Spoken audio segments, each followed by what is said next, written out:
How does the richest man on the planet buy a tech company for $44 billion, yet somehow force the company itself to pay for its own acquisition? It sounds like a mathematical impossibility. It sounds like a magic trick, but in the ruthless world of high finance, it is a very real, very dangerous maneuver. Today, we are going to dissect the most chaotic corporate takeover in modern history. We are going to look at the numbers, the debt, and the sheer audacity behind Elon Musk buying Twitter. This is not just a story about free speech or social media politics. This is a masterclass in leveraged buyouts, financial engineering, and how one man accidentally armed a $13 billion ticking time bomb. To understand the magnitude of this financial disaster, we first have to travel back to a time before the letter X replaced the iconic blue bird. We have to look at what Twitter actually was. Once upon a time, Twitter was the undisputed digital town square of the world. It was the place where presidents declared policies, where billionaires manipulated crypto markets with a single meme, and where global news broke faster than any TV network could broadcast. In terms of cultural influence, it was an absolute titan.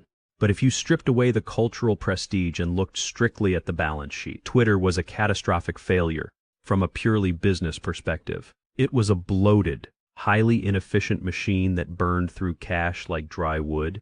Despite having hundreds of millions of daily active users, Twitter rarely ever made a profit.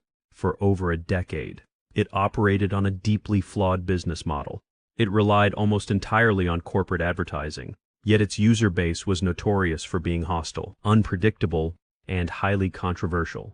Advertisers tolerated it because of the reach, but the company itself was paralyzed by massive operating costs, a huge workforce, and expensive server infrastructure.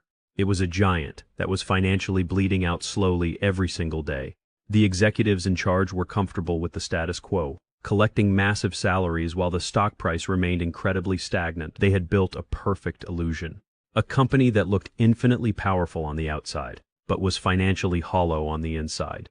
Every day, the blue bird kept chirping, the servers kept running, and the venture capital money kept plugging the holes in the sinking ship.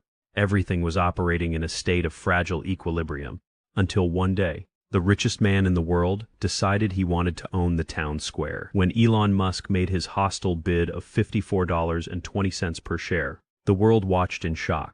$44 billion is a number so large that the human brain struggles to comprehend it. So, where does that kind of money come from? Most people assume that when a billionaire buys something, they simply write a check from their bank account. But that is not how Wall Street works. If Musk liquidated $44 billion of his own Tesla stock all at once, the sheer volume of the sale would crash Tesla's stock price instantly, wiping out his own net worth. He needed another way, and this is where we uncover the great loophole of corporate greed. He used a financial weapon known as a leveraged buyout, or an LBO. To understand how an LBO works, let us break it down into a simple scenario. Imagine you want to buy a giant, incredibly loud, but completely broken megaphone from your neighbor. The neighbor wants $100 for it. You only have $30 in your pocket. You do not want to sell your car to get the rest of the money. So, you walk into a bank and ask to borrow $70. But here's the trick. Instead of putting up your own house or your own car as collateral for the loan, you convince the bank to use the broken megaphone itself as the collateral. And it gets even crazier. You legally structure the deal so that the megaphone, once you own it, is entirely responsible for paying back the $70 loan. You get the toy, but the toy gets the debt. This is exactly what happened to Twitter. Musk sold some Tesla stock. He gathered a few billion from wealthy friends and investment funds, but the remaining $13 billion, that was borrowed directly from a syndicate of major Wall Street banks. And the moment the ink dried on the contract, Musk transferred that entire $13 billion mountain of debt straight onto Twitter's balance sheet. From a company that was already struggling to turn a profit, Twitter suddenly woke up one morning with an unbearable weight on its chest. Before the buyout, Twitter was paying around $50 million a year in interest. After the buyout, that number skyrocketed to an astronomical $1.5 billion a year. That is almost $4 million a day, just to pay the interest on the debt that Elon Musk used to buy them. The company was drowning in red ink before it even had a chance to breathe, and because of that, a terrifying escalation began. The math was violently turning against the system. The loophole of corporate greed had just triggered a countdown timer to a massive financial collapse. Musk suddenly realized that he was not just the owner of the world's most famous digital town square, but the captain of a sinking ship rapidly taking on water. Panic mode was activated. To survive the crushing weight of that $1.5 billion annual interest payment, he had to take out the Grim Reaper's scythe. He initiated one of the most brutal and ruthless corporate restructurings in the history of Silicon Valley. He fired the chief executive officer, the chief financial officer, and the entire board of directors on day one. But he did not stop there. He laid off roughly 80% of Twitter's global workforce. Thousands of engineers, content moderators, and sales executives were wiped out overnight. He shut down data centers, auctioned off office espresso machines, and simply stopped paying rent on multiple headquarters buildings around the world. It was a desperate, chaotic scramble for cash, but cutting costs was not enough to fill the massive black hole of debt. He needed fresh revenue, and he needed it immediately. So, he turned his sights on the users. He introduced a desperate monetization scheme. The idea was simple but chaotic. He began selling the coveted blue checkmark, a symbol that previously verified the identity of journalists, politicians, and massive corporations, to absolutely anyone with $8 a month and a working credit card. It was a frantic attempt to create a subscription-based cash flow that could bypass the need for traditional corporate advertisers. But this is exactly where the entire system went completely insane. The escalation backfired spectacularly. The $8 verification system immediately flooded the platform with thousands of fake accounts impersonating major pharmaceutical companies, politicians, and celebrities. This caused absolute chaos on the timeline, and even briefly crashed the stock prices of several major brands who were victims of the impersonation. And what happens when a digital platform descends into unpredictable, unmoderated chaos? The lifeblood of the company runs away in absolute terror. The corporate advertisers, the massive global brands that accounted for 90% of Twitter's total revenue, slammed on the brakes. They paused their ad spending almost immediately.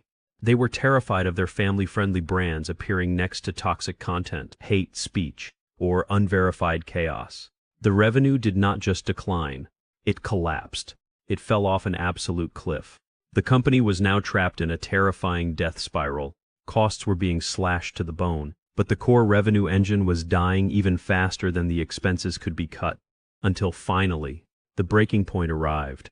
Because mathematics, unlike social media algorithms or political debates, does not care about your ego or your follower count, mathematics does not lie. The revenue of the company plunged dramatically, but that massive $1.5 billion interest payment remained exactly the same, frozen in time, waiting to be paid every single year.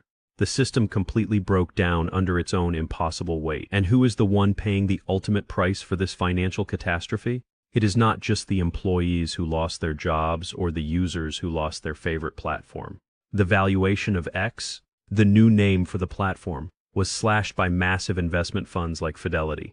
They marked down the value of their shares by a staggering 71%. What was once proudly purchased for $44 billion is now estimated to be worth a mere $12 to $14 billion. Wealth was simply evaporated into thin air. But the biggest losers of all might be the untouchable Wall Street banks. Giants like Morgan Stanley and Bank of America are now permanently stuck with $13 billion of what the financial industry calls hung debt. Usually, banks package these massive corporate loans and sell them off to other institutional investors for a quick, risk-free profit. But because Twitter's internal finances became so incredibly toxic and unpredictable, absolutely no one on the planet wants to buy that debt. The banks are forced to hold those billions on their own balance sheets, taking massive write-downs and losing unimaginable amounts of potential value. They funded a billionaire's impulse purchase, and they are the ones left holding the explosive bag. This brings us to the brutal, undeniable principle of macroeconomic reality. A leveraged buyout is a financial weapon designed for very specific targets.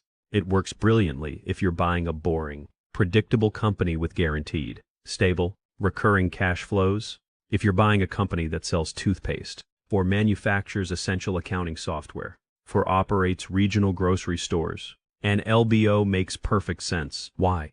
Because people will always buy toothpaste and groceries regardless of a recession. allowing the acquired company to easily generate the cash needed to pay off the massive debt. But an LBO is the absolute worst possible strategy for a highly sensitive social media platform that depends entirely on the fickle, unpredictable mood of corporate advertisers. Advertisers demand brand safety above all else. When you introduce chaos, debt, and aggressive cost cutting into an advertising business, you destroy the very product you're trying to sell. The ultimate lesson here is about the sheer arrogance of extreme wealth. Being an absolute genius at engineering reusable space rockets or mass-producing revolutionary electric vehicles does not mean you can magically bend the laws of high finance. It does not mean you can ignore the fundamental principles of cash flow, corporate debt structures, and market psychology.